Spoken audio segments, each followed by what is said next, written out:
Well, sisters, I'm just going to jump right into it, okay? I want to talk about Black culture.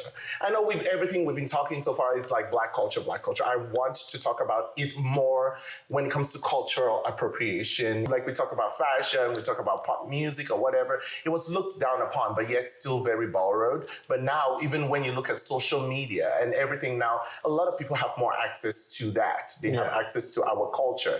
And so now they're taking and they're borrowing. I look at all of these reality shows and the slangs and the way they dress, but not ever paying homage to where it all came from. How do we feel say about not ever paying homage to where it came from, because I do think there's often well, not often, but there have been times where there's a reverence for the source material, and people go, as they say in so-and-so, or as they say on Drag Race, or as they say in Paris is Burning, or as they say in, but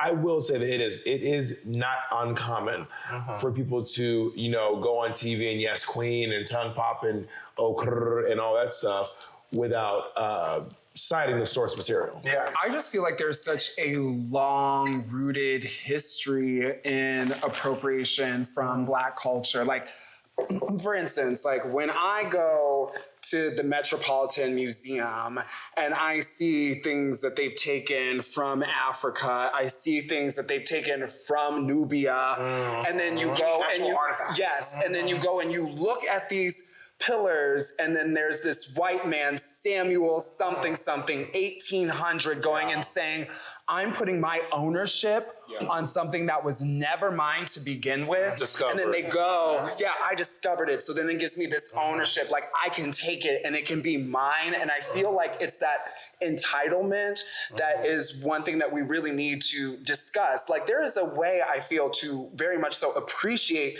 somebody's culture, but so many times, like Bob says, there are times where, they cite the source, but they don't. We think about my mom said when I was a kid, I would find $5 in the house, and she always go, you can't find $5 in my house. You stole $5 from me. Yeah. So someone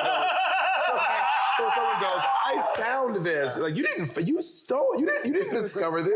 You stole this. And something you said that really, I don't know where I was, but I was in the town and I was in the meet and greet, and I got up to this guy and he got to me and he goes, you speak so well, which does trigger me. I said, well, what do you mean by that?